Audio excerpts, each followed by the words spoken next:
Hello students, नमस्कार। आपको हम समझा रहे थे संस्कृत की व्याकरण कंप्लीट देशवर्क, ठीक है, जो आपको करवा चुके हैं हम। ठीक है, अब आपका चल रहा है कक्षा 8 का मैटर। 8 के जो देशवर्क के अंदर आने वाले हैं, जो और 8 की जो वार्षिक परीक्षा उसके अंदर आने वाले जो प्रश्न है उनके बारे में आपको मैं समझाऊंगा।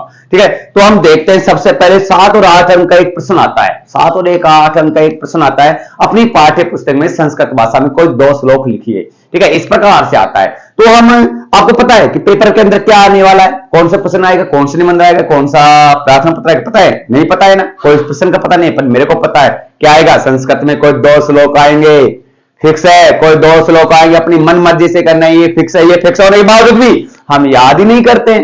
ये फिक्स होने के बावजूद भी हम याद नहीं करते, कहते हैं अरे ये तो याद है, ये तो याद है। और हम याद क्या कर लेते हैं, पाठों के बीच में से जो पाठ है उनमें से श्लोक आने वाले उनका याद भी करते हैं और संस्कृत में याद कर लेते हैं। और क्या होता है, परीक्षा के अंदर जो याद करते हैं उसी का इंजन आ जाता है, तो हम समस्या में उत्पन्न हो जाते हैं कि अब क्या करें। 7-8 अंक गए हमारे तो। ठीक है, इस स्थिति पर हम क्या करें। तो मैं आपके लिए इस प्रकार से एक वीडियो बनाया हूं आपके लिए। ये आपके 3 श्लोक ऐसे हैं जो आपके इंडियन वाद परीक्षा में नहीं आएगा, इनका गारंटी कहता हूं नहीं आएगा। क्योंकि ये कहां से लिए गए मैंने आपको, सिलेबस से बाहर है? नहीं, सिलेबस से बाहर नहीं है। ये आपके योग्यता विस्तार, पाठों के पीछे योग्यता विस्तार आता है, उनमें से मैंने 3 श्लोक लिखा है, मोस्ट लिखा है, बिल्कुल मोस्ट। इनका इंडियन वाद कभी भी नहीं आएगा, कभी भी नहीं आएगा। आपको इन 3 श्लोकों को कंटेस्ट याद करना होगा। ध्यान से देखना। अयम निज परो वेति घृणा लघु चेत साम उदार चरिता नाम तु वसुदेव कुटुंबकम। कुछ भी नहीं है, यहां पर मैल अंत है, यहां पर मैल अंत है, ऊपर नीचे मैल अंत है। ठीक है, ऊपर नीचे मैल अंत है। निज और अयम, निज के विसर्ग और अयम के बिंदी लगी हुई है, और उद्धार चरिता नाम के बिंदी लगी हुई है, और कुछ भी नहीं है इसमें, बिल्कुल सिंपल है। अयम निज परो वेति गणना लघु चेत साम उदार चरिता नाम तु वसुदेव कुटुंबकम। ठीक है, इस प्रकार से ये आपका क्या होगा, पहला श्लोक होगा। ये वेरी मोस्ट बिल्कुल सिंपल है। सत्यम भुर्यात प्रियम भुर्यात नैम भुर्यात सत्यम प्रियम प्रियम च अनर्थम भुर्यात ऐसे धर्म सनातन है। यहां पर बिंदी लगी हुई है, यहां पर बिंदी लगी हुई है, यहां पर तैलंत, यहां पर तैलंत, यहां पर तैलंत, यानी भुर्यात के तहलंत लगाएंगे। क्या लगाएंगे? भुर्यात के तहलंत लगाएंगे। और सत्यम प्रियम है, उसके हम क्या लगाएंगे? बिंदिया महलंत लगाएंगे। यहां पर महलंत नहीं आएगा, ध्यान से देख लेना, क्योंकि टुकड़ा बनता है सत्यम प्लस अप्रियम।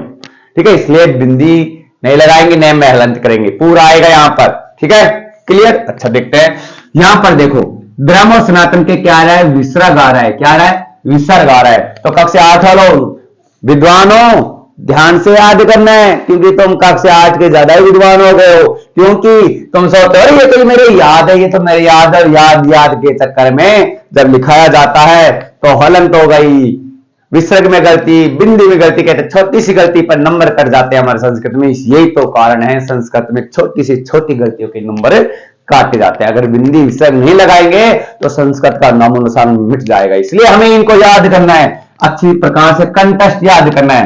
प्रिय वाक्य प्रधान सर्वे तुषंती जंतव्य तस्मात देव व्यक्तम वचने का दर्जता।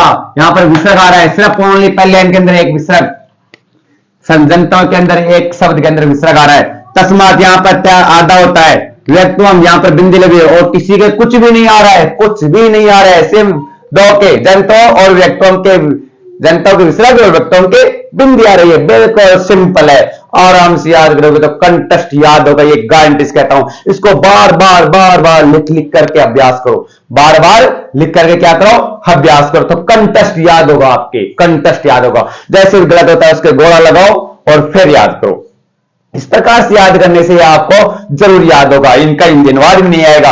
तो आज पाठों के बीच में से और श्लोक याद करें, उनको भूल जाओ, अब ये याद करो, अन्यथा आप पछताने के अलावा कुछ नहीं मिलने वाला परीक्षा में। ठीक है ना, इसलिए इनको याद करना होगा।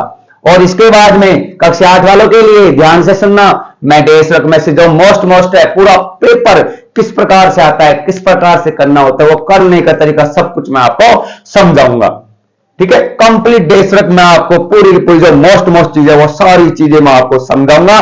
तो आप तो देखते रहिए जगदंबा संस्कृत क्लासेज को। जिसने भी सब्सक्राइब नहीं किया है वो सब्सक्राइब करे, लाइक करे। ठीक है, और कमेंट्स के आधार पर बताए आपको समझ में आता है कि नहीं आता है, कि किस प्रकार के प्रश्न चाहिए, कौन से टॉपिक में आपको समस्या रही है, वो समस्या भी आपको मेरे को कमेंट्स के आधार पर बता सकते हैं। मैं उसका सलूशन निकालूंगा और आपको निश्चित बताने की कोशिश करूंगा। ठीक है, ओके।